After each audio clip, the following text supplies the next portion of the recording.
Hey guys, tonight we're going to drift back, way, way back, to a time before GPS, before shipping containers, before anyone could look at a flat rectangle of glass and know exactly where they were standing on the surface of this enormous spinning rock. Tonight we're going somewhere slow and ancient and quietly magnificent. We are going to the edge of the known world. And then, gently, we're going to sail past it.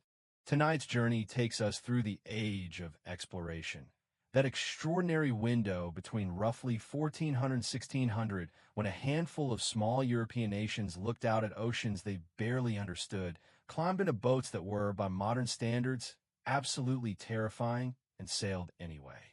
They changed the world, not always kindly, not always wisely, but irreversibly, and with a kind of stubborn courage that is worth sitting with, at least for a little while, before you fall asleep. So, before you get comfortable, take a moment to like the video and subscribe, but only if you genuinely enjoy what I do here. And do leave a comment telling me where in the world you are listening from tonight and what time it is there. I find it quietly wonderful to imagine all the different darknesses you are each sitting in. Now, let's set the scene. Imagine the ocean. Not the ocean as you know it, not the thing you can track on satellite maps or cross in 11 hours in a pressurized aluminum tube eating pretzels. Imagine the ocean as it existed in the minds of people in the early 1400s. Enormous, featureless, alive with things that had no names yet. A surface that simply went on until it stopped making sense. Medieval Europeans were not, by and large, ocean people. They were land people, river people, coast huggers. When sailors needed to get from one place to another, they preferred to keep the shore in sight, the way you might prefer to keep one hand on the wall in a dark hallway. The open sea was not a highway. It was more like a rumor. It was the place past the edge of the map where cartographers, running out of known geography, would sometimes draw sea monsters. Not necessarily because anyone believed in them exactly, but because something had to go there. Blank space made everyone nervous, and the fears were not entirely irrational. The ocean in the early 1400s was genuinely dangerous in ways that went far beyond monsters. Navigation technology was primitive by any measure. Sailors used something called dead reckoning, a system of estimating your position based on your last known location, your speed, your direction, and how long you've been traveling. It sounds reasonable in theory. In practice, it meant that a small error made early in a journey would compound, quietly and invisibly, until you were somewhere entirely different from where you thought you were, with no land in sight and no way to know it. The compass had reached Europe from China by way of the Islamic world sometime around the 12th century, and it helped. But the compass tells you which direction you are facing. It does not tell you where you are.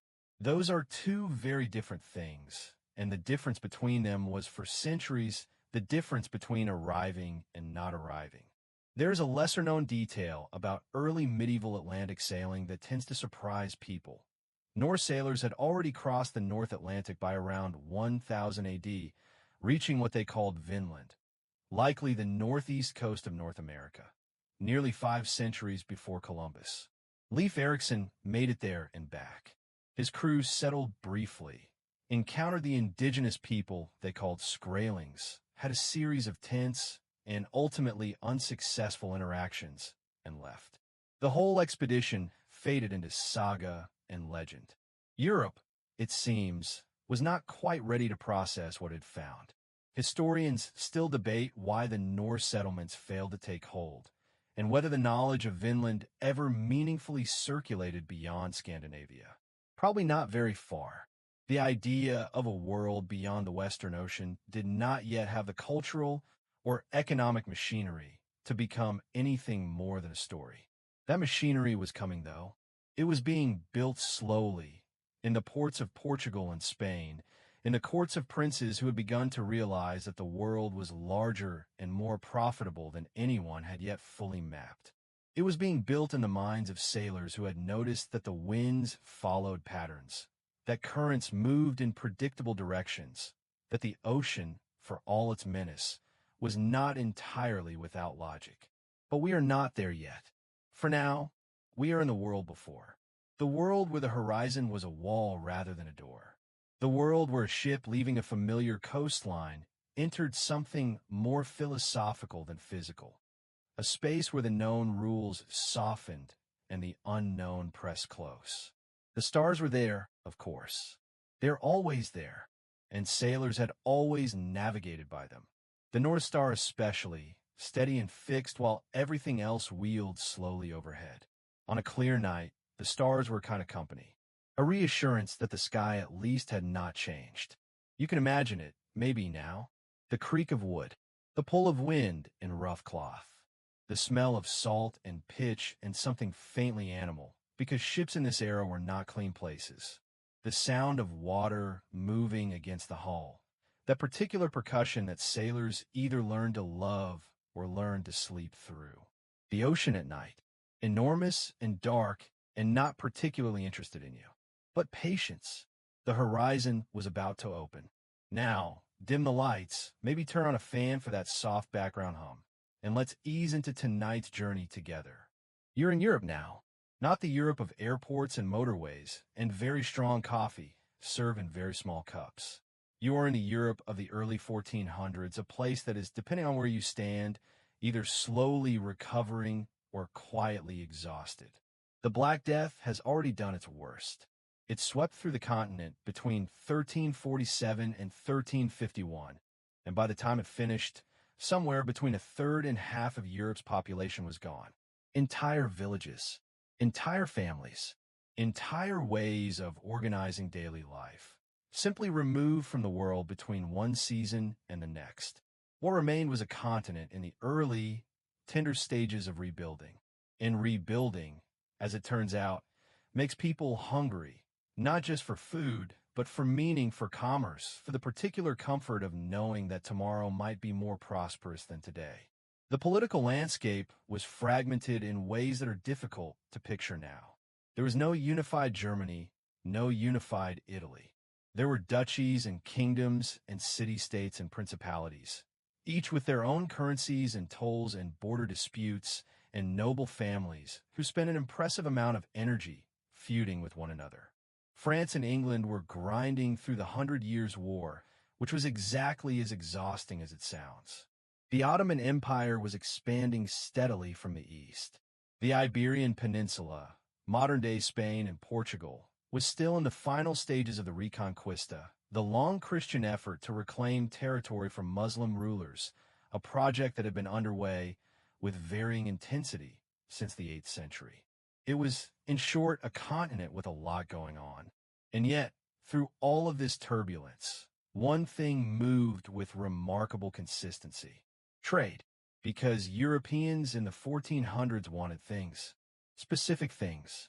Desperately, expensively, competitively wanted things. And most of those things did not come from Europe. Spices above all. This is a point that requires a moment of genuine emphasis, because to modern ears the word spice does not carry the weight it once did. You can buy a jar of cinnamon for less than the cost of a bus fare. You can find black pepper on the table of every restaurant on earth. These things feel ordinary. They feel like background. In 1400s Europe, they were anything but. Black pepper, cinnamon, cloves, nutmeg, ginger, these are luxury goods.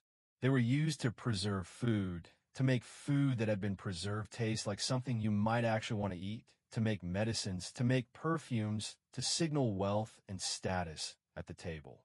A household that could season its food well was a household with access to something genuinely rare. Spices came from South Asia and Southeast Asia, from places so distant and so vaguely understood that they existed in European imagination more as legend than as geography. The Spice Islands, a name that sounds like something you would find in a dream. And to get from those islands to a European table, those spices had to travel. Overland, primarily, through an elaborate, layered, and enormously expensive chain of intermediaries. Arab merchants, Persian merchants, Venetian merchants. Each step of the journey added cost and handling and the inevitable losses of a route that crossed deserts, mountain passes, river crossings, and the territories of kingdoms that charged tolls because they could. By the time a pound of pepper arrived at a market in Lisbon or London, it had passed through so many hands that its price bore almost no relationship to what it had cost at the source. The Venetians, in particular, had built an entire economic empire on their position as the final European link in this chain. Venice sat perfectly, geographically, politically, commercially, to receive goods from the eastern Mediterranean and distribute them westward. Venetian merchants were famously shrewd. Venetian ships were among the best in the Mediterranean. Venetian banking and trade practices were sophisticated enough that historians still study them. Venice was, by most measures, the wealthiest city in Europe in this period, and it was wealthy precisely because it controlled the bottleneck. Here is a lesser-known detail that tends to land well. Nutmeg, in the 15th century, was believed to ward off the plague. People carried it, wore it, paid extraordinary prices for it. Whether this was medically effective is a question the nutmeg declined to answer. What it did do was drive demand to extraordinary heights in a continent that had very recently watched a plague kill half its population and was understandably eager to try anything. Historians debate the degree to which spice prices alone drove the push toward exploration versus other factors, the desire for gold, the Christian missionary impulse, straightforward territorial ambition. The honest answer is probably all of the above, braided together in the way that human motivations usually are. But the economics were real, and they were urgent. If a new route to the spices could be found, a route that bypassed the overland networks and their endless layers of cost, the wealth available to whoever found it would be staggering. That thought was in the air. It was being discussed in courts and counting houses. It was being sketched into the margins of maps. It was slowly and unevenly turning into a plan. Europe in the early 1400s was not yet ready to act on it. The technology was not quite there. The political will was scattered. The right combination of ambition and geography and funding had not yet assembled itself into something actionable. But along the southwestern edge of the continent, jutting out into the Atlantic as if leaning towards something not yet visible, sat a small country that was quietly getting ready. And it was almost ready to begin. Let yourself settle a little deeper now. Whatever you're lying on, mattress, pillow, the particular comfortable geography of a familiar bed, let it hold you a little more completely. There is nothing you need to do right now.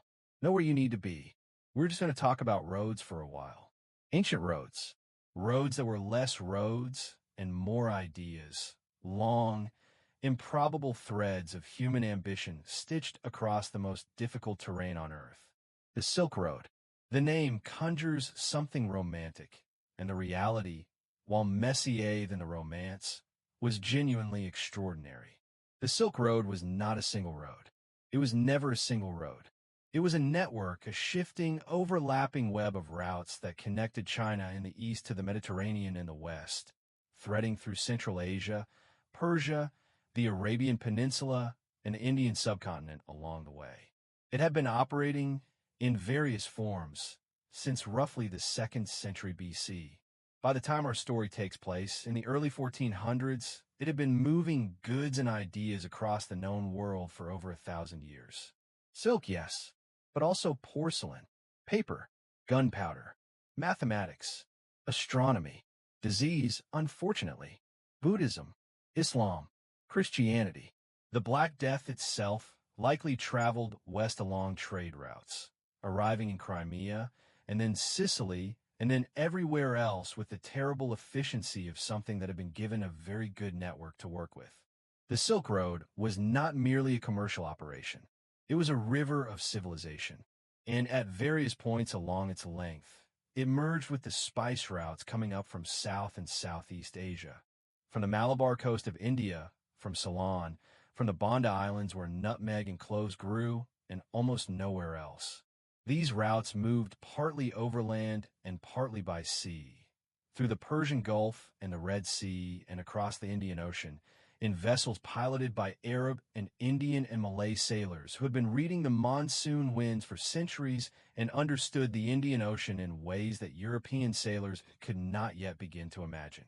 The monsoon, it is worth pausing on. The Indian Ocean has a wind system of extraordinary regularity. In summer, the winds blow reliably northeast to southwest. In winter, they reverse. Arab sailors had understood this for centuries and had built their entire maritime calendar around it. You sailed out with one monsoon and came back with the other. It was not a gamble. It was a schedule. The Indian Ocean, in the hands of people who understood it, was one of the most navigable bodies of water on Earth. The problem was that Europeans were not yet among those people.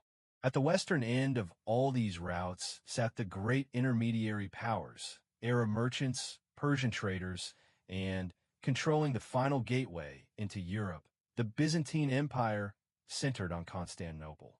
Constantinople was, for most of the medieval period, the most important city in the world. It sat at the hinge between Europe and Asia, between the Black Sea and the Mediterranean, between the old world of Rome and the new world of Islam. Whoever held Constantinople held the lock on the most valuable trade corridor on Earth. In 1453, the Ottomans took the key. The fall of Constantinople to Sultan Mehmed II on the 29th of May, 1453 is one of those dates that historians place carefully in their sentences, the way you might carry something fragile. It ended the Byzantine Empire, which had survived in various forms for over 1,000 years since the fall of Rome. It sent shockwaves through European courts and churches and counting houses, and it fundamentally altered the economics of the Eastern trade routes. The Ottomans did not, as popular history sometimes suggests, simply slam the door on European trade. The reality was more complicated and more expensive. Ottoman control meant Ottoman terms, Ottoman taxes, Ottoman preferences for which merchants got access to which routes. Trade continued, but the conditions changed and the costs, already high, crept higher. For European merchants who had been watching the Venetian monopoly with a mixture of admiration and resentment, the fall of Constantinople added a new layer of urgency to an old frustration. Here is an eccentric detail worth holding. When Constantinople fell, a remarkable number of Byzantine scholars fled west, carrying manuscripts and learning that had been preserved in the Eastern Empire while Europe's own classical knowledge had been fragmenting and fading. Some historians argue that this migration of scholars and the texts they brought contributed meaningfully to the Italian Renaissance. An empire falls, and its books travel west, and art and mathematics bloom in Florence. History moves in strange tributaries. Historians debate the precise economic impact of 1453 on the push for oceanic exploration. Some argue it was decisive, a direct cause that sent Portugal and Spain scrambling for alternative routes. Others suggest the push was already well underway for independent reasons, and that Constantinople's fall simply accelerated something inevitable. Both positions have merit. Most large historical causes are overdetermined. Things happen for many reasons at once, and we sort them into neat narratives afterward because neat narratives are easier to sleep to, which is, after all, exactly what we are doing. What matters for our story is this. By the middle of the 15th century, the desire for a new route to the east, a route that bypassed the Ottoman control corridors and the Venetian bottleneck, had moved from wishful thinking into active planning. The money was visible. The problem was clear. What remained was the solution. And the solution, it was becoming apparent, involved the ocean. The wide, dark, enormous, not yet mapped ocean. Someone was going to have to go out there. And one small country, perched at the very edge of the known world, had already started. Portugal is easy to underestimate. Even today, on a map of Europe, it sits quietly on the far left edge of the continent. Narrow, unhurried-looking, wedged between Spain and the Atlantic as though it got there first and simply refused to move. It is not a large country. It never was. At its peak in the 15th century, Portugal had a population of somewhere around 1 million people. 1 million. For context, that is roughly the population of a mid-sized modern city.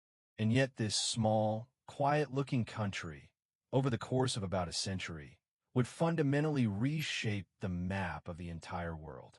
How does a country of 1 million people do that? The answer begins with geography, and geography in Portugal's case was both a gift and a kind of pressure. Portugal faces west. Its long Atlantic coastline looks out at nothing, or rather at the particular kind of nothing that, if you stare at it long enough, begins to look like possibility. To the east was Spain, larger and occasionally hostile. To the south, across the Strait of Gibraltar, was North Africa and the edge of the Islamic world. To the north was more of Spain. The only open direction, the only direction without a wall, was west. Into the ocean. Portuguese sailors have been exploring that ocean incrementally for generations. In a modest way that people explore things when they are not yet sure what they are looking for. They had fished the Atlantic. They had learned its moods. They had pushed down the African coast in small, careful stages, each voyage going a little further than the last, each returning with information that was folded into the next departure. There was a culture of accumulation here, a slow, patient building of knowledge that would eventually become something extraordinary. The Portuguese fishing industry deserves a quiet moment of recognition because it is not glamorous and it rarely appears in the dramatic accounts of exploration, but it mattered. Portuguese fishermen had been working the cold waters off the African coast and the Atlantic islands for decades before any official royal expedition. They learned which winds could be trusted and which could not. They developed intuitions about the sea that no map could fully capture. When the official explorers came, they were, in many ways, sailing on the accumulated knowledge of ordinary men who had gone out in small boats and come back and said nothing much about it, because it was just their job. The political situation in Portugal in the early 1400s was also, quietly, favorable to ambition. The Avish dynasty had come to power in 1385 after a period of conflict with Castile, the dominant kingdom of what would become Spain. The new dynasty was relatively stable, relatively confident, and possessed of a particular national mood that historians sometimes describe as expansionist. Having secured the borders at home, the Portuguese nobility needed somewhere to direct its energy. The sea was the obvious answer. The sea was the frontier that nobody else had yet claimed. In 1415, Portugal made its first significant move. King João I, father of the man who would become the most famous patron of exploration in history, led an expedition across the Strait of Gibraltar and captured the city of Ceuta on the northern tip of Morocco. Ceuta was a prosperous trading hub, a place where the gold and goods of sub-Saharan Africa arrived via trans-Saharan caravan before being shipped onward to Europe. Taking it was partly strategic and partly symbolic. It announced that Portugal was ready to project power beyond its own coastline. Here is a lesser-known detail about Ceuta that tends to raise an eyebrow. The Portuguese found the city so well stocked with spices, silks, and luxury goods that their accounts describe soldiers wandering the warehouses in something approaching bewilderment. They had never seen such quantities. The sheer volume of wealth moving through a single North African city gave the Portuguese their first visceral, up-close sense of what the Eastern trade was actually worth. Not as an abstract economic argument, but as a physical reality of overflowing storerooms and the smell of pepper in quantities they could not quite process. Historians debate the degree to which the Ceuta expedition was motivated by genuine commercial strategy versus the more traditional medieval impulse toward crusade and religious glory. The two were not mutually exclusive. Portuguese expansion in this period wore both faces simultaneously. The cross and the ledger, God and gold, traveling together in the same ship. The motivations were sincere on both counts, which perhaps tells us something useful about how human beings are generally able to hold more than one reason for doing something at once, especially when both reasons point in the same direction. After Ceuta, the momentum did not stop. It organized. Portuguese sailors pushed further down the African coast, past Cape Voyager, which had for years represented a psychological barrier as much as a physical one. Sailors believed, with genuine conviction, that beyond Voyager the sea boiled, that the sun was so close to the water that ships would catch fire, that currents existed from which no vessel could return. These beliefs were wrong, as it turned out, but they were held with the kind of confidence that makes people extremely reluctant to go and check. Someone had to go and check. And behind all of it, funding it, organizing it, corresponding with cartographers and mathematicians and astronomers from across the known world, sat a prince in a tower at the edge of a cliff above the Atlantic, staring out at the same nothing that had always been there, waiting patiently for his sailors to come back and tell him what they had found. His name was Henry, and he almost never left home.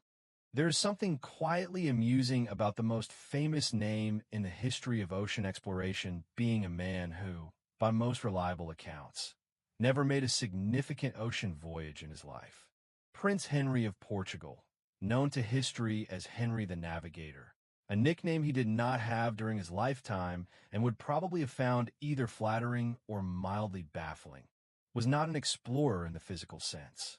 He did not stand at the prow of a caravel, squinting at the horizon. He did not sleep on a deck that smelled of tar and salt fish, and the particular anxiety of not knowing where you were.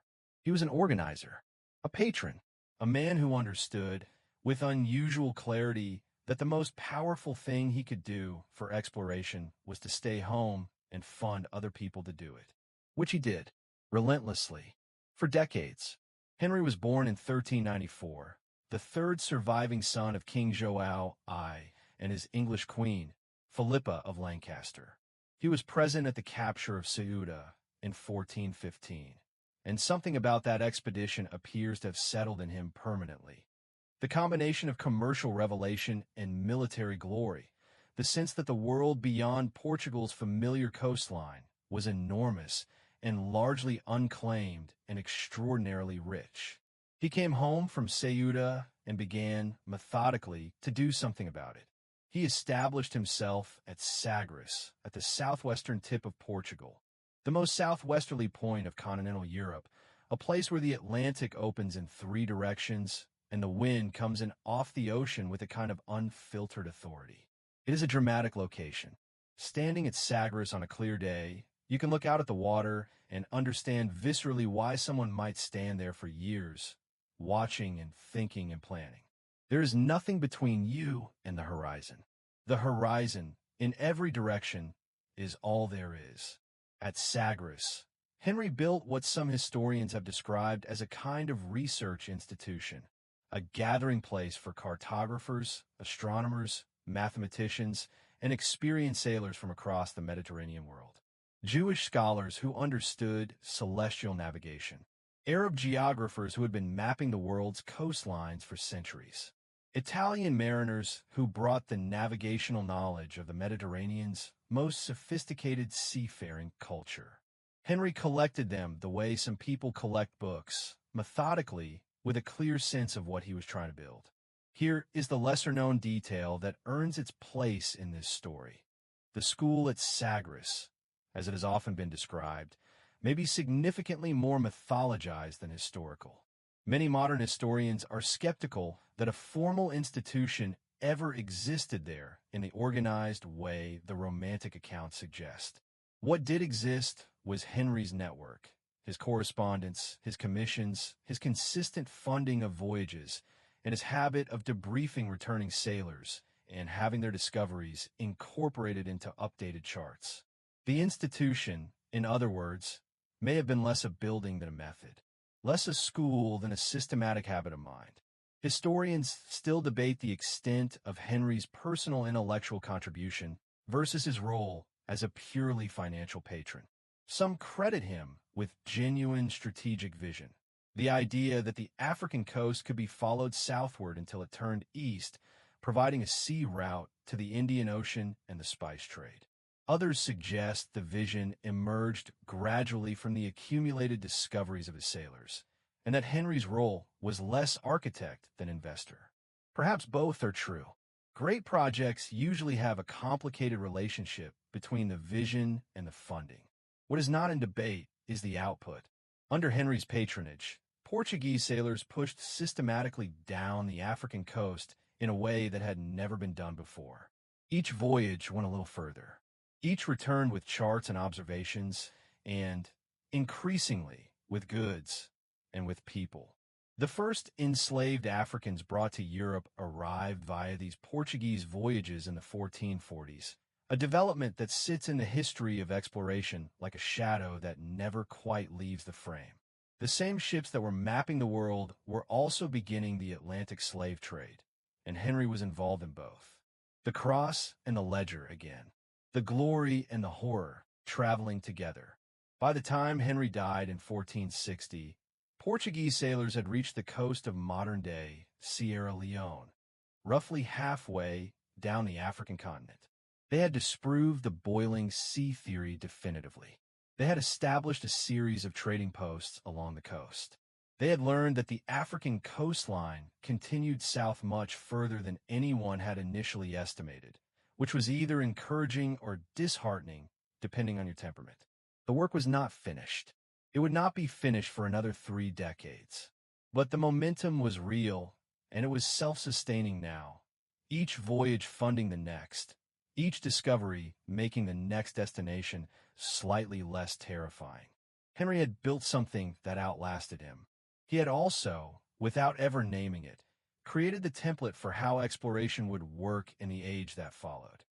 Not as the spontaneous adventure of romantic individuals, but as the organized, funded, systematically pursued project of states with something to gain. Exploration as policy, discovery as investment. The prince in the tower above the Atlantic had understood something essential.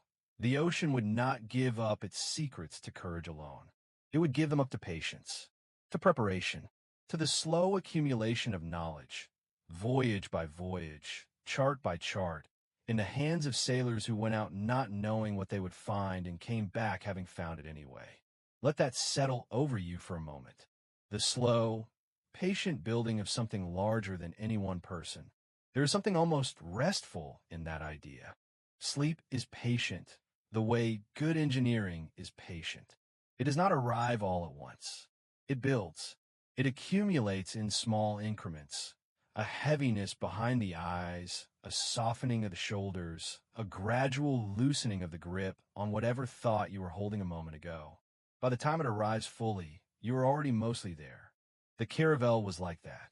It did not appear suddenly, fully formed from the mind of a single genius. It evolved, slowly, practically in the hands of shipwrights who were solving specific problems in specific places and did not necessarily think of themselves as inventing the future.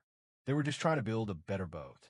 And in doing so, they built the instrument of an entire age. Let us talk about what sailing was like before the Caravel, because the contrast matters. The dominant vessels in European waters in the early medieval period were built for the Mediterranean or for northern coastal routes. The North Sea, the English Channel, the Baltic. These were, broadly speaking, two different traditions. Mediterranean ships tended to use lateen sails, triangular sails rigged to long diagonal spars, which were excellent for sailing close to the wind, but less efficient when the wind was directly behind you. Northern European ships, descended from Viking designs, used square sails that were powerful when running downwind, but struggled to make progress against the wind or at an angle to it. Both traditions had real limitations for ocean exploration. The Mediterranean ship was maneuverable but relatively small and shallow. The northern ship was sturdy but inflexible. Neither was particularly well suited to the task of sailing down an unknown coastline against unpredictable winds, in waters where the depth was uncertain and the charts were either wrong or non-existent. The Portuguese, drawing on both traditions and adding their own innovations, developed the Caravel somewhere in the early to mid-1400s. The precise date and origin are genuinely unclear, which is itself a reminder that practical technologies rarely have clean origin stories. It was a small ship, typically between 50 and 160 tons, modest even by the standards of its time. What made it revolutionary was not its size, but its configuration. The Caravel combined lateen sails with the option to switch to square sails depending on the conditions. This flexibility was the key. Sailing south along the African coast was reasonably straightforward. The trade winds generally cooperated. But coming back north required sailing against those same winds, and a ship that could tack effectively, that could make progress at an angle to the wind rather than needing it from behind, was a ship that could actually complete the round trip. Previous vessels had sometimes made it south. The Caravel could reliably make it back. It was also shallow drafted, meaning it did not sit deeply in the water. This was not an accident. Exploring unknown coastlines means navigating waters where the depth is uncertain, where sandbars and reefs can appear without warning. A shallow-drafted vessel can operate closer to shore, can explore river mouths and inlets that deeper ships cannot enter, can retreat from trouble more easily. The Caravel was built for exactly the kind of cautious, probing, close-in exploration that the African coast required. Here is a detail that tends to delight. The Caravel was not a comfortable ship. It was relatively small. It rode the waves rather than plowing through them. And extended ocean voyages on a Caravel involve conditions that would make most modern people reconsider their career choices immediately. The crew slept on deck in most weather. Storage space was limited. Fresh water and food were constant concerns. The Caravel was efficient and maneuverable and genuinely groundbreaking, and it was also, by any reasonable measure, quite miserable to live on for months at a time. Columbus sailed to the Americas in caravels. Diaz rounded Africa in caravels. Da Gama began his voyage to India with caravels in his fleet. This little ship, unprepossessing and unglamorous, carried the age of exploration on its shallow keel. Historians debate the precise technical innovations that distinguished the Caravel from its predecessors, and the degree to which it represented a genuine discontinuity versus a gradual refinement of existing designs. Naval archaeology has added complexity to the picture. The distinctions between ship types in this period were less rigid in practice than the tidy categories of later analysis suggest. What is agreed upon is the outcome.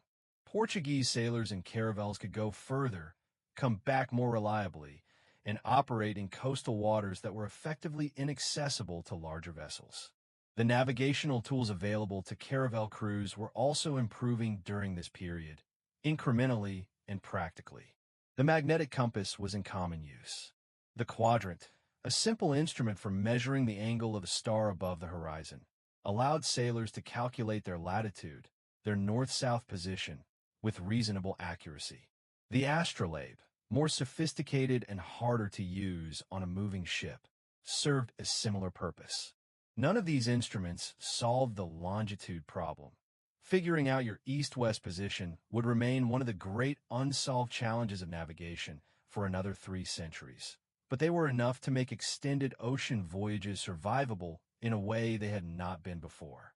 Navigation in this era was part science and part memory and part intuition built from years of observation.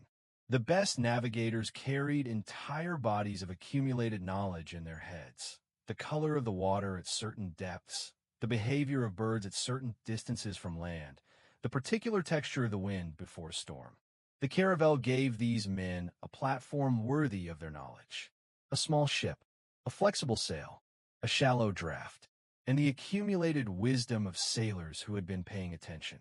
The ocean, which had seemed so absolute in its refusal, was beginning, slowly, to give way.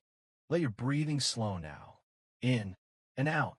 There is no particular hurry here. The story will wait for you. It has been waiting, in fact, for about 500 years, so a few more quiet breaths will not change anything.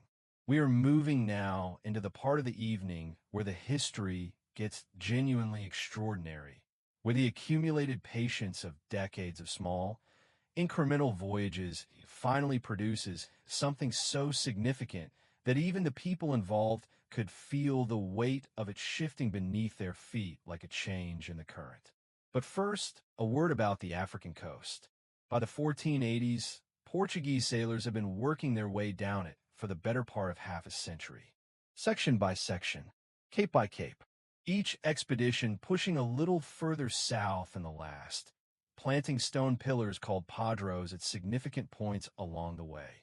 Formal declarations of Portuguese presence, carved with the royal arms and the date, left standing on headlands and promontories where the ocean and the land met at the edge of the known world. These padros were not modest things. They were statements. We were here. We came this far. The next person who comes will start from here. Progress had been steady, but it had also been, at times, discouraging. The African continent is much larger than 15th century Europeans expected it to be. Each time Portuguese sailors turned a cape and hoped to find the continent beginning to curve eastward toward the Indian Ocean, they instead found more coastline continuing south. More coast. Always more coast. It is difficult to fully appreciate, from the comfortable distance of a known map, what it felt like to be the sailor who turned that cape and looked south and saw the line of the continent simply continuing, without apparent end, into the unknown. Bartolomeu Dias understood that feeling better than almost anyone. Dias was an experienced Portuguese mariner, skilled, trusted, and in 1487 given command of an expedition with a specific and extraordinary mandate. Go south until you find the end of Africa, and then keep going. King João II of Portugal had been following the incremental progress of his predecessors with the focused attention of a man who understood exactly what was at stake. He wanted the Indian Ocean. He wanted the spice route. He wanted the end of the Venetian monopoly and the Ottoman toll and the 1,000 hands between the pepper tree and the Portuguese table. He wanted Dias to find the way. Dias left Lisbon in August of 1487 with 3 ships, 2 caravels, and a supply vessel. He carried interpreters. He carried the stone padros. He carried the accumulated charts of every Portuguese voyage that had preceded his. He sailed south. By December, he had passed the furthest point any European had previously reached, the Padreo left by his predecessor Diogo Chau at a cape in modern-day Namibia. He was in genuinely unknown water now. He continued south, and then the weather turned on him in a way that was either catastrophic or accidentally providential, depending on how you choose to read it. A severe storm drove Dias's ships southward and westward for days, away from the coast, out into the open ocean, in conditions that must have tested the limits of both the caravels and the men aboard them. When the storm finally eased and Dias turned east, expecting to find the African coast, he found nothing. He turned north. Still nothing. He continued north, increasingly uncertain, and then there it was. Coastline. But it was running east to west. He had been blown past the southern tip of Africa without seeing it.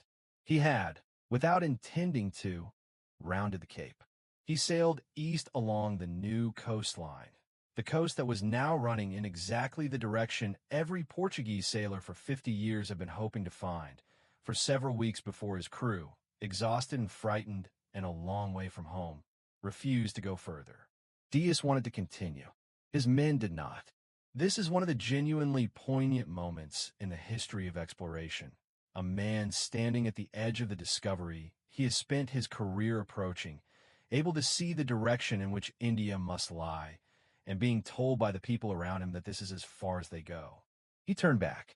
On the return voyage, sailing west along the southern coast, he finally saw the cape he had been blown past in the storm, the great rocky headland at the bottom of the continent. He named it Cabo das Tormentas, the Cape of Storms.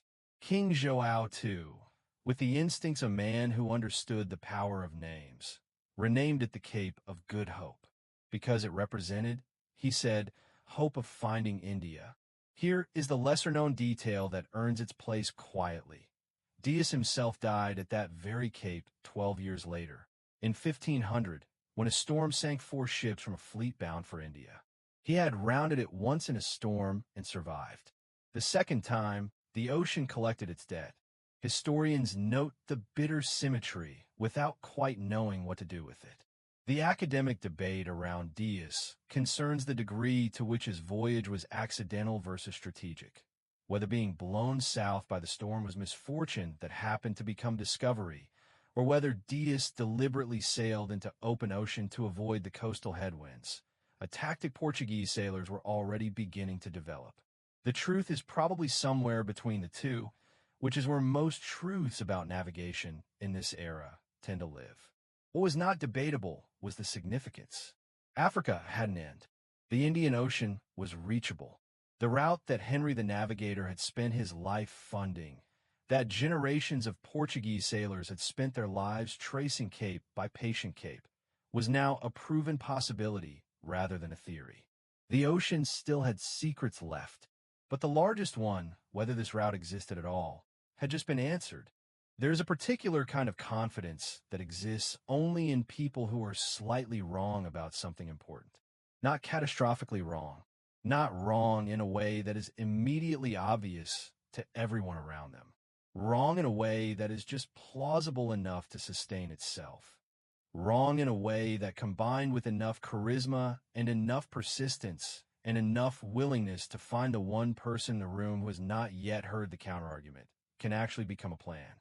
Christopher Columbus was that kind of wrong, and it is one of history's more extraordinary ironies that his wrongness, pursued with absolute conviction across years of rejection and disappointment, led to one of the most consequential voyages in human history. He was aiming at something he never reached, sailing on a calculation that was incorrect by a significant margin, and he arrived somewhere that changed everything. History does not always reward accuracy. Sometimes it rewards stubbornness. Let us begin with the miscalculation because it is genuinely remarkable. Columbus believed that the Earth was considerably smaller than it actually is. Or more precisely, he believed that Asia extended much further east than it does, which amounted to the same conclusion. The distance from the Canary Islands westward to Japan, in Columbus's estimation, was roughly 2,400 miles. The actual distance, going the same way, is closer to 12,000 miles. Columbus was off by a factor of 5. This was not an eccentric fringe belief. Debates about the size of the Earth and the extent of Asia had been circulating among educated Europeans for decades, and Columbus had selectively assembled the sources that supported his preferred conclusion with the focused determination of a man who had already decided where he wanted to go. He leaned on the estimates of the ancient geographer Ptolemy, on the writings of Marco Polo, on a letter from the Florentine scholar Paolo dal Pozzo Toscanelli, who broadly supported the idea of a westward route to Asia. He discounted the sources that disagreed, of which there were several. The experts who reviewed his proposal in Portugal. He went to Portugal first, told him he was wrong. They were, in fact, right. Their objections were geometrically sound. Columbus, undeterred, went to Spain. Spain in the early 1490s was occupied. Ferdinand and Isabella, the Catholic monarchs, whose marriage had united the kingdoms of Aragon and Castile, were in the final stages of the Reconquista, the centuries-long effort to reclaim the Iberian Peninsula from Muslim rule. Granada, the last Muslim kingdom in Spain, fell in January of 1492. It was a moment of enormous national triumph and, as it turned out, of newly available attention and money. Columbus had been waiting in the Spanish court for years, petitioning, arguing, making his case repeatedly to committees of advisors who were skeptical and monarchs who were distracted. With Granada fallen and the mood in the court euphoric, Isabella, and the royal treasurer, who quietly helped broker the arrangement, finally said yes. The terms Columbus negotiated were extraordinary by any measure. He asked for the title of Admiral of the Ocean Sea. He asked for the governorship of any lands he discovered. He asked for 10% of all revenues from those lands in perpetuity. These were not the requests of a man with modest expectations. They were granted, at least on paper, which is a reminder that people in a good mood after a long victory sometimes agree to things they might review more carefully later.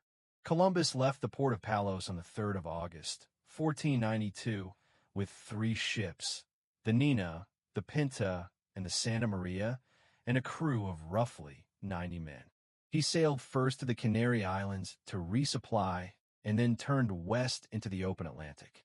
Here is the lesser-known detail that sits interestingly in the record. Columbus kept 2 logs during the crossing. The official log, which he shared with his crew, showed distances that were deliberately conservative, shorter than Columbus actually believed they had traveled. He was afraid that if the crew knew how far they had come from land, they would panic. The private log showed the real figures. Ironically, historians who have analyzed both logs suggest that the official, falsified log was actually more accurate than the private one, because Columbus's own estimates of his speed were inflated. He was deceiving his crew with numbers that happened to be more correct than his honest ones. The crossing took 36 days from the Canaries. There were moments of doubt among the crew. The record suggests at least one serious confrontation, though the dramatic near-mutiny of popular legend has probably been embellished. What is documented is the tension of weeks at sea with no land in sight, in an ocean no European had deliberately crossed before, following a captain whose certainty was, to anyone paying close attention, built on a calculation that the best navigators in Portugal had already rejected. And then, on the 12th of October, 1492, a lookout on the Pinta named Rodrigo de Triana saw something in the moonlight. Low, dark, unmistakably solid. Land. Columbus, in an administrative detail that says something eloquent about the relationship between discovery and credit, later claimed that he himself had seen a light the night before, a claim that entitled him, under the terms of the Royal Commission, to the reward promised for the first sighting. Rodrigo de Triana received nothing. Historians debate this episode with the particular energy that small injustices tend to generate in historical scholarship. What is clear is that the land was real, and it was there, and the ships turned toward it. Columbus believed he had reached the outskirts of Asia. He had not. He had found something else entirely, something that the maps of Europe had no category for, something that in the morning light was going to require a great deal of rethinking. Let the weight of the blanket settle over you now. Feel the particular comfort of being completely still while the world outside continues doing whatever it does.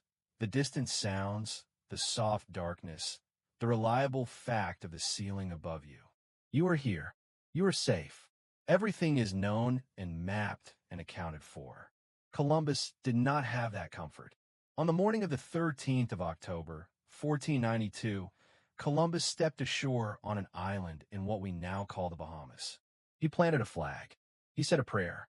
He named the island San Salvador, Holy Savior, in the confident manner of a man who has not yet fully processed the situation he is in. The people who already lived there, who had been living there for centuries, had their own name for it. They called it Guanahani. They came down to the beach to see what had arrived. The people Columbus encountered were the Taino, a people who inhabited the islands of the Caribbean in communities that were, by the accounts of the Spanish themselves, peaceful, generous, and well-organized. Columbus's own journal describes them with a kind of wondering admiration that sits uncomfortably alongside what he wrote next, that they would make good servants, and that 50 armed men would be enough to subjugate the entire population. Both observations, the admiration and the calculation, in the same paragraph. This is the moment where the history of exploration becomes something more complicated than adventure. It has not stopped being extraordinary. The navigational achievement was real. The courage of the crossing was real. The consequences, however, were not confined to the people who had done the sailing. Columbus spent the next several weeks moving between islands, Cuba, Hispaniola, others, convinced at every turn that the Asian mainland must be just over the next horizon. He was looking for Japan. He was looking for the court of the Great Khan, which Marco Polo had described 2 centuries earlier with such enthusiasm that Columbus had brought a letter of introduction addressed to the Khan. just in case. The con, needless to say, was not available. The letter was never delivered. What Columbus found instead was a world of such biological and cultural novelty that the Europeans who encountered it struggled, for years, to fit it into any existing framework. The islands were full of plants and animals that appeared in no European book, no Arab geography, no classical text. There were hammocks, which the Spanish had never seen and immediately recognized as a superior sleeping technology, adopting them for use on ships within a generation. There was tobacco, being smoked by the Taino in a practice that Columbus's crew observed with bafflement, and then, with the reliable human instinct for these things, tried themselves. There were sweet potatoes, pineapples, maize, chili peppers, entire categories of food that Europe had no words for yet. Here is the lesser-known detail that tends to reframe the encounter. When Columbus returned to Spain in 1493 and reported his findings, the initial reaction among European scholars was not triumph, but genuine confusion. The classical geographical tradition, Ptolemy, Strabo, the accumulated Greek and Roman geographical knowledge that educated Europeans had been using as their framework for understanding the world, had no place for this. A fourth continent, entirely unknown to antiquity? The idea was philosophically destabilizing in a way that is difficult to fully appreciate from a world that has always known the Americas exist. Some scholars argued that Columbus had found islands off the Asian coast, as he himself insisted. Others suspected something more radical. The debate would persist for years. It was not until 1507, when the German cartographer Martin Waldseemüller published a map that labeled the new landmass America. After the explorer Amerigo Vespucci, who had argued persuasively that it was indeed a new continent, that a name began to stick, along with the dawning consensus that this was not Asia. Columbus himself never accepted it. He died in 1506, still maintaining, with the same stubborn certainty that had carried him across the Atlantic, that he had reached the Indies. Historians debate Columbus endlessly, his character, his legacy, the appropriate moral weight to assign to a 15th century man's 15th century actions. He was brilliant and brutal, visionary and cruel, a genuinely skilled navigator and a disastrous colonial administrator.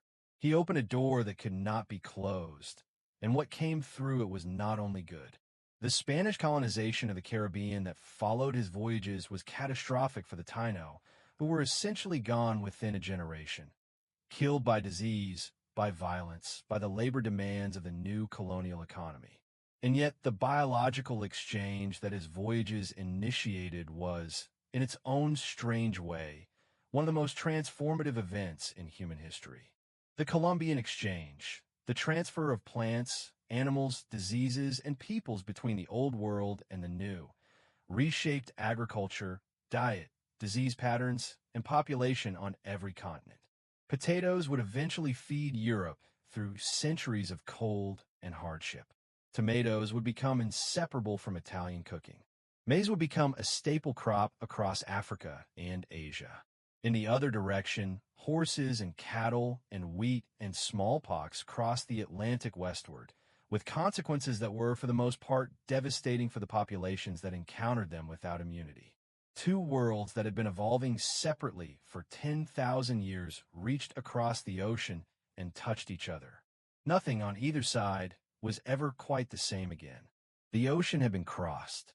The door was open, and somewhere in the royal courts of Europe, people were already reaching for maps and compasses and quill pens, drawing lines across oceans they had not yet sailed, dividing up a world they had not yet fully found. There is something almost dreamlike about what happened next. Not dreamlike in the pleasant, drifting sense, though we're getting there slowly and the night is doing its quiet work around you. Dreamlike in a way that certain things that actually happened in history feel too strange and too audacious to have been real. The kind of thing that, if you read it in a novel, you might put the book down for a moment and think, surely no one actually did that. But they did. In 1494, representatives of Spain and Portugal sat down together in a small Castilian town called Tordesillas and divided the entire undiscovered world between themselves. Not the parts they knew about, not the coastlines they had mapped or the islands they had named. The undiscovered world, the parts that were, by definition, unknown. They drew an imaginary line from the North Pole to the South Pole, running through the Atlantic Ocean, and agreed that everything to the west of that line would belong to Spain, and everything to the east would belong to Portugal. The rest of the world, the kingdoms of West Africa, the empires of Asia, the civilizations of the Americas, the peoples of the Pacific, was not consulted. The line was set at 370 leagues west of the Cape Verde Islands, which placed it far enough west that Portugal would retain its African coast and its route around the Cape, while Spain would have the Americas that Columbus had found. Whether either party fully understood the implications of where they were drawing the line is genuinely unclear. Portugal's insistence on pushing the line further west than Spain's original proposal, 270 leagues had been the earlier suggestion, has led historians to speculate that Portuguese navigators may have already had some knowledge or strong suspicion of land in what is now Brazil, which would fall on the Portuguese side of the 370-league boundary. Brazil, which Cabral would officially claim for Portugal in 1500, does indeed fall on the Portuguese side. Coincidence is possible. Premeditation is also possible. Historians have been enjoying that particular ambiguity for 5 centuries. The Treaty of Tordesillas was approved by Pope Alexander VI, whose involvement in geopolitical land division might raise modern eyebrows, but was, in the context of 15th century Catholic Europe, both natural and practically necessary. The papacy was the closest thing to an international arbitrating authority that existed in the European world. Alexander VI was, by most historical accounts, not a pope distinguished by excessive personal virtue. His tenure was marked by nepotism and political maneuvering of extraordinary brazenness. But his geographical pronouncements carried enough weight to make the treaty stick, at least between Spain and Portugal. The rest of Europe was less impressed. Francis I of France, who ruled several decades later, reportedly said something to the effect that he would like to see the clause in Adam's will that divided the New World between Spain and Portugal. The quote may be apocryphal. The historical sourcing is imperfect, but the sentiment it captures was entirely real. The French, the English, and the Dutch had no intention of honoring a treaty they had not signed, and they would make that clear in the century that followed. Here is the lesser-known detail that earns its place in the story. The line in the Treaty of Tordesillas was set in the Atlantic, but nobody had yet worked out where it extended on the other side of the world. When Spanish and Portuguese ships eventually reached the Spice Islands, the Moluccas, in what is now Indonesia, from opposite directions, a second negotiation became necessary to determine which side of the globe's far meridian they fell on. This produced the Treaty of Zaragoza in 1529, in which Spain essentially sold its claim to the Moluccas to Portugal for 350,000 gold ducats. The Spanish crown needed the money. The Portuguese needed the spices. A transaction was reached. The line moved. The world's ownership, such as it was redistributed again on paper. Let yourself rest for a moment in the particular absurdity and the particular grandiosity of all this. 2 small countries at the edge of Europe, sitting in a room in Castile, drawing lines across oceans that most of their citizens had never seen, claiming ownership of continents whose full extent neither party could yet describe. There is something almost childlike in the audacity of it. The way children will sometimes divide imaginary kingdoms with great ceremony and very little information. Except that this was not imaginary, and the consequences were real, and they stretched forward for centuries in ways that the men in that room in Tordesillas could not begin to anticipate. What the treaty also represented, in a quieter way, was the formalization of something that had been implicit in European exploration from the beginning. The assumption that the act of arriving somewhere gave you a claim to it, regardless of who was already there. This assumption was not unique to Europeans. Empires and kingdoms throughout history had operated on roughly similar logic. But the scale at which it was now being applied, not a neighboring territory, not a contested borderland, but literally half the world, was new. The ocean routes that Portugal and Spain were opening were not merely commercial corridors. They were the foundations of empire. And empires require rules, however self-serving, however imperfectly applied. Outside the window of that room in Tordesillas, the ocean continued doing what it had always done. Moving, indifferent, patient, entirely unaware that it had just been divided. And somewhere off the coast of Portugal, a fleet was being prepared for the voyage that would finally complete the circle, that would follow the African coast all the way around and arrive, at last, at the place every Portuguese sailor for 50 years had been pointing toward. The spices were waiting. India was waiting. And Vasco da Gama was almost ready to go. The night is deeper now. You can feel it, that particular quality of late darkness when the world outside has gone genuinely quiet, and the sounds that remain are the ones that have always been there, the ones that only become audible when everything else finally stops. The hum of something distant, the small, reliable sounds of a building settling into itself, the soft rhythm of your own breathing, which you only notice when you're almost past noticing anything. We are in that kind of quiet now, and it seems appropriate, somehow, that the voyage we're turning to next was also a thing of long, deep silences, weeks at sea with no land in sight, in waters that no European ship had navigated before, with nothing between the hull and the bottom of the ocean but the accumulated faith of everyone who had tried and failed to get this far.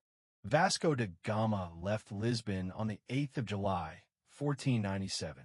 He commanded 4 ships, 2 large vessels, a caravel, and a supply ship, and a crew of approximately 170 men.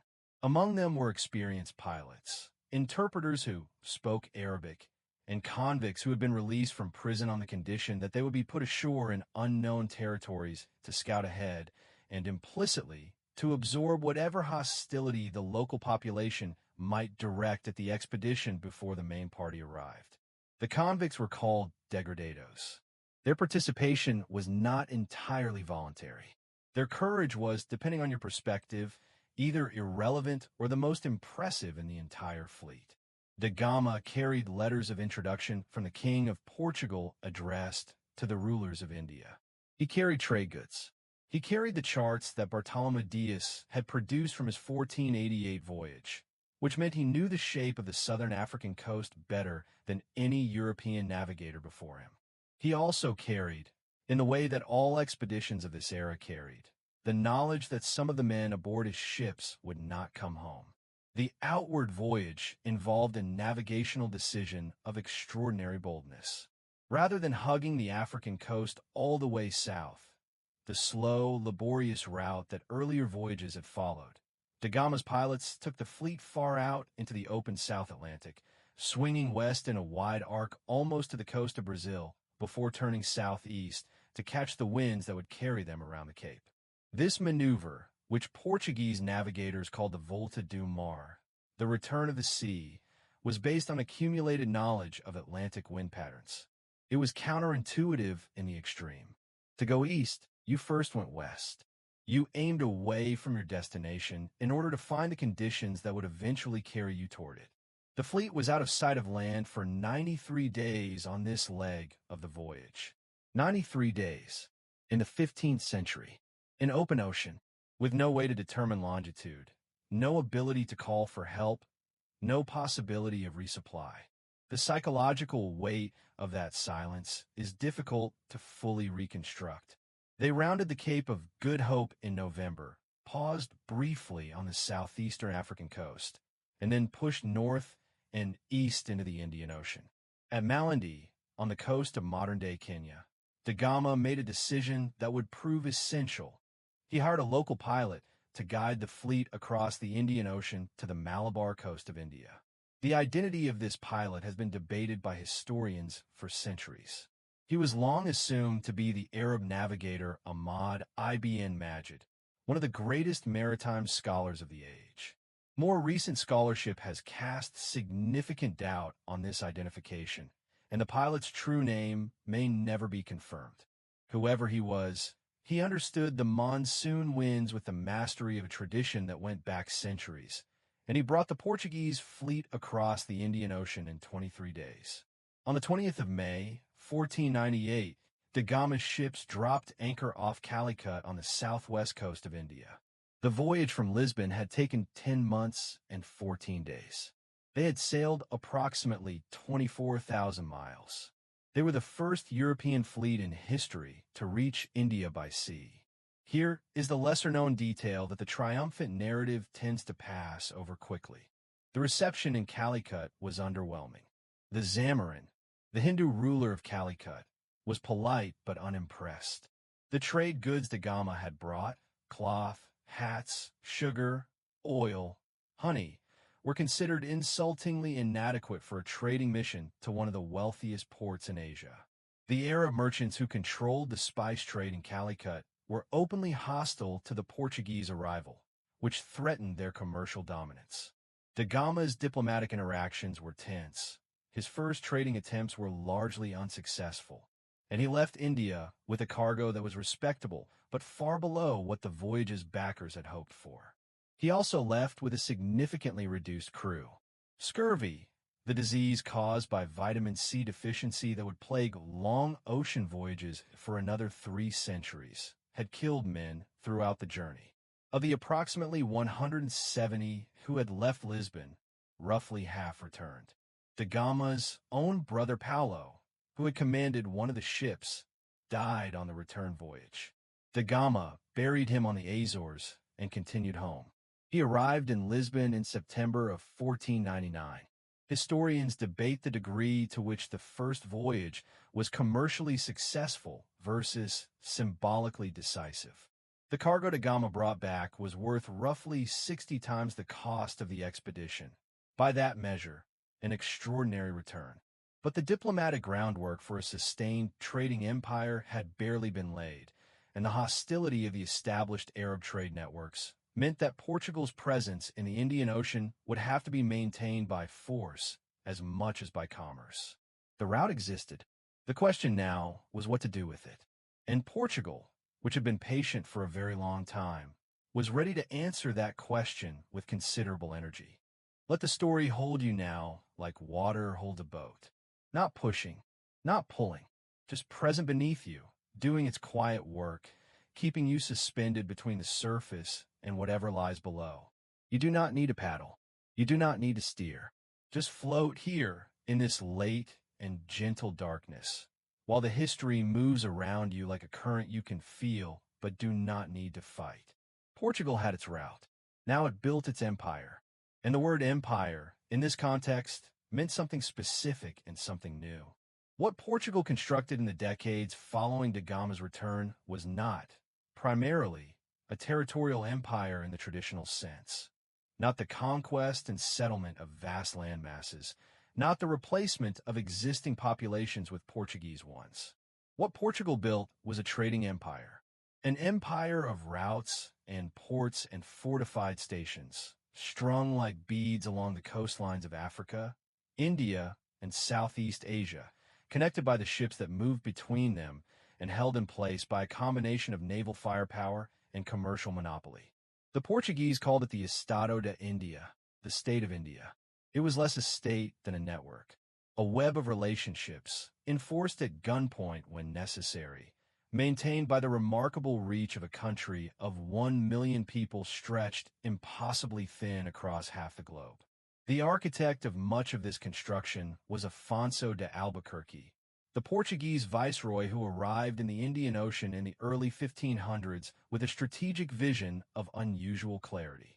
Albuquerque understood that controlling the spice trade meant controlling the choke points, the narrow straits, and key ports through which goods had to pass.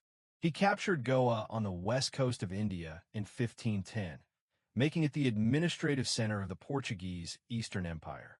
He took Malacca in 1511, the great trading hub on the Malay Peninsula through which an extraordinary proportion of Asian maritime commerce flowed. He attempted, unsuccessfully, to take Aden at the mouth of the Red Sea, which would have sealed off the traditional Arab spice route entirely. He did not get everything he wanted. Nobody ever does. But he got enough.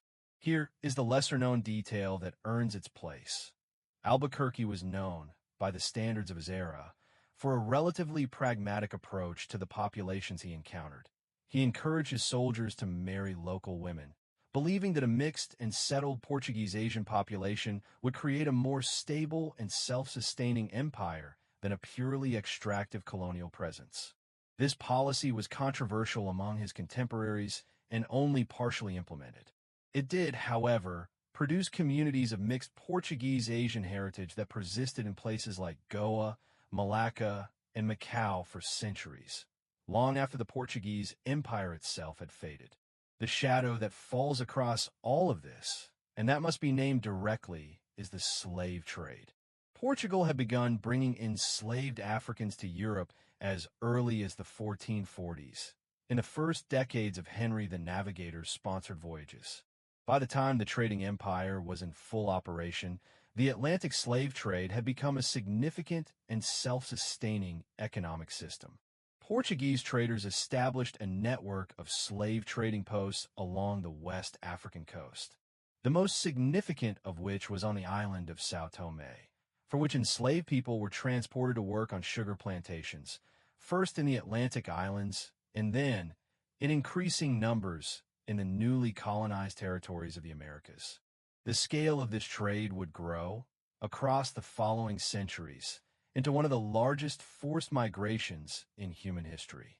Estimates suggest that between the 15th and 19th centuries, approximately 12.5 million people were transported across the Atlantic against their will. The Portuguese were the pioneers of this system, and among its most persistent practitioners. The prosperity that funded the caravels and the trading posts and the magnificent Manueline architecture of Lisbon was built, in significant part, on this foundation. Historians do not debate whether this happened. They debate its precise mechanisms, its regional variations, its economic drivers, and the complex roles played by African kingdoms that participated as suppliers in the trade. What is agreed upon is both the scale and the moral catastrophe. Meanwhile, Spain was building its own empire in the Americas, and the contrast with Portugal's trading network was stark. Spanish colonization of the Caribbean and then the American mainland was territorial in a way that Portugal's Eastern Empire was not. Hernán Cortés arrived in Mexico in 1519 and within 2 years had, through a combination of military strategy, indigenous alliances, and the devastating assistance of smallpox, brought down the Aztec Empire. Francisco Pizarro reached the Inca Empire in Peru in the early 1530s with a force that was, by any military logic, absurdly small, and accomplished something similar. The gold and silver that flowed from the Americas into Spanish coffers reshaped European economics in ways that were not always positive. The influx of American precious metals contributed to significant inflation across the continent, the so-called price revolution that destabilized wages and prices for generations. Power, in other words, was complicated even when it was enormous. And at the edges of this Spanish and Portuguese world, 2 other nations were watching with the focused attention of people who have been left out of a very profitable arrangement and are calculating how to change that. England and the Dutch Republic, the Netherlands, were maritime cultures with sophisticated commercial traditions and a deep and growing resentment of Iberian monopoly. The Dutch, in particular, had been the primary distributors of Portuguese spices within northern Europe, a role they lost when Spain absorbed Portugal in 1580 and restricted Dutch access to Lisbon's markets. The Dutch response was not to accept this. Their response was to go and get the spices themselves. The Dutch East India Company, the VOC, founded in 1602, was in many ways the most sophisticated commercial enterprise the world had yet seen. It could raise capital, wage war, sign treaties, and administer territory.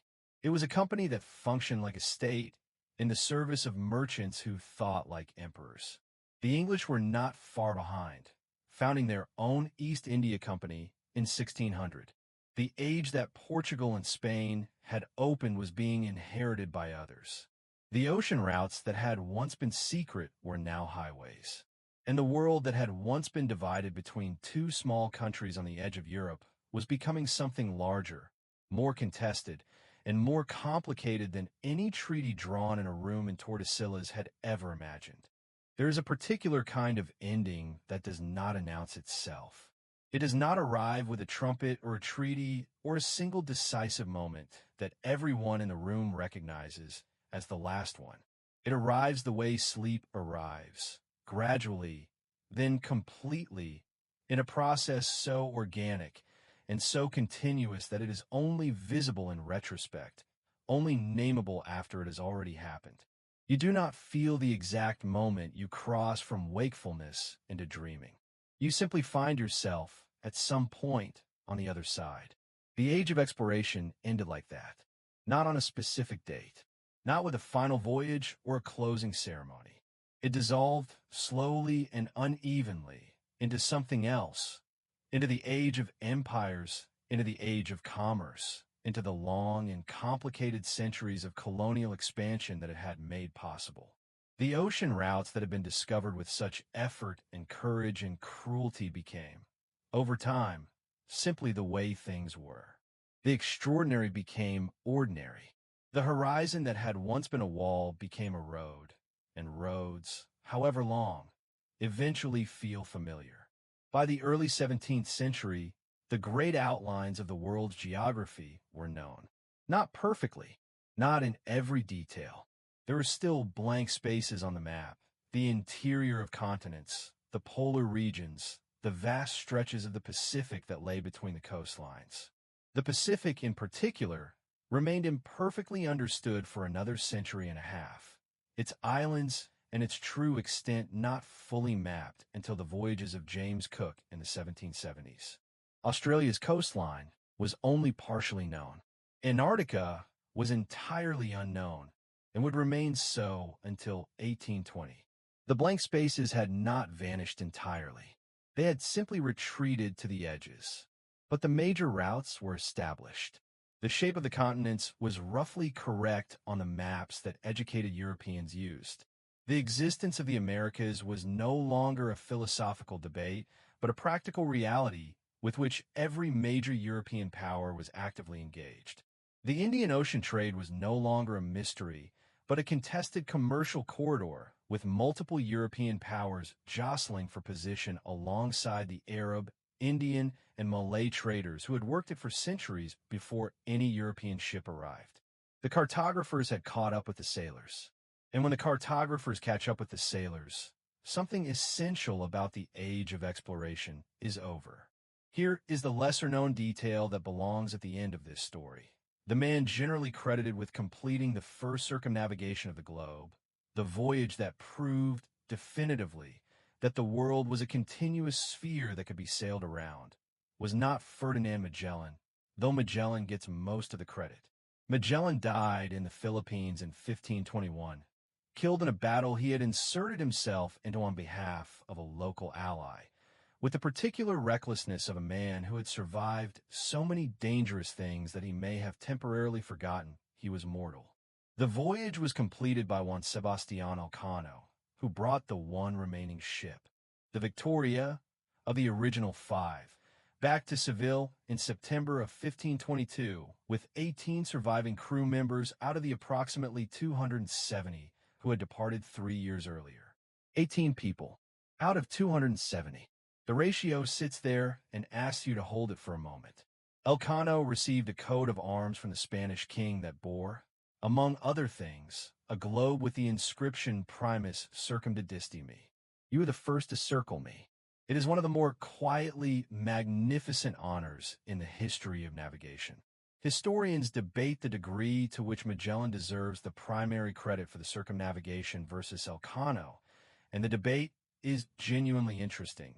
Magellan planned the voyage, chose the route through the strait that bears his name, and led it through its most technically challenging phases. Elcano completed it. Who circumnavigated the globe depends partly on what you mean by circumnavigation and partly on how much weight you give to finishing versus starting. The ocean tends to reserve judgment on these questions. The Portuguese trading empire in Asia began to contract in the 17th century under pressure from the Dutch and English companies that were better capitalized, more commercially focused, and operating with the organizational sophistication of institutions that had learned from Portugal's century of experience. The Estado de India did not collapse suddenly. It eroded. Trading posts were lost, and sometimes retaken, and sometimes simply abandoned. The network grew thinner. The distances that had once been manageable became, as competitors multiplied, increasingly difficult to defend. Spain held its American empire considerably longer, formally until the independence movements of the early 19th century. But the easy certainty of the Tordesillas world, in which two nations could divide the globe between themselves and expect the arrangement to hold, had evaporated long before the empires themselves. The ocean, throughout all of this, remained what it had always been: indifferent, patient, moving in the patterns that the wind imposed and the currents carried forward. The same water that had terrified medieval sailors and carried the caravels of Henry's pilots and rocked Columbus across 36 days of Atlantic uncertainty. The same water under which Diaz's storms had driven him south and around the Cape he had not yet seen. The same water that the Gama had crossed 93 days without land in the long arc of the Volta do Mar. The water did not record any of this. The water simply continued. And perhaps that is the most restful thought to carry with you into the deepest part of tonight. That the ocean was there before any of this happened, and it is there now, moving in the darkness on the other side of whatever distance separates you from it. The same patterns, the same currents, the same deep, indifferent patience that has been running beneath every human story told in this corner of the world for 10,000 years. The maps are full now. The horizons have names. The sailors have come home. And the ocean, as it always has, is breathing slowly in the dark. You have traveled a long way tonight. From the frightened edges of medieval coastlines, where sailors clung to the shore and the deep ocean lived only in nightmares and the margins of imperfect maps, all the way through the slow unfolding of a century that changed the shape of everything. The trade routes, the continents, the very idea of what the world was and how large it might be. You have heard the creak of Caravel timber and the argument of winds in lateen sails. You have stood, briefly, at Sagres above the Atlantic, in the place where Henry stood for decades and looked west and waited. You have rounded the Cape in a storm you did not intend to sail into, and found, on the other side of it, a coastline running in the direction you had always hoped. You have crossed the Atlantic in 36 days with a captain who was wrong about the distance and right about the destination. You have stood on a beach in the Bahamas in the early morning of a new world, in the moment before anyone on either side fully understood what had happened.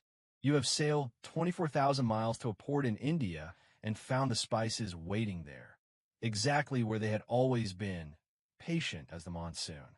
All of that is behind you now. The ships are anchored. The sailors are sleeping. The ocean outside the harbor is dark and calm and enormous, and it is doing what it always does in the hours between midnight and morning, moving quietly, without urgency, in the old reliable patterns of wind and current that have governed it since long before any human being thought to put a sail to the wind and find out where it led. You are safe. You are still. You are exactly where you are supposed to be. Let the darkness around you be the darkness of open water on a clear night. Not threatening, not uncertain, but deep and soft and full of stars reflected on a surface so calm that the sky and the ocean become, for a moment, the same thing. Let the sounds around you be the small, gentle sounds of a world at rest. Let your thoughts, whatever they were, drift away from you like a ship leaving harbor in slow motion, growing smaller and quieter until the distance takes them entirely. The horizon is always there. It will be there in the morning. For now, there's only this, the soft weight of the night, the reliable rhythm of your own breathing, the knowledge that the world is large and old and full of stories, and that you have heard one of them tonight, and that it will still be true when you wake. Sleep well, wherever you are in the world. Sleep well, whatever time the darkness finds you. The ocean is quiet. The ships have come home. Sweet dreams.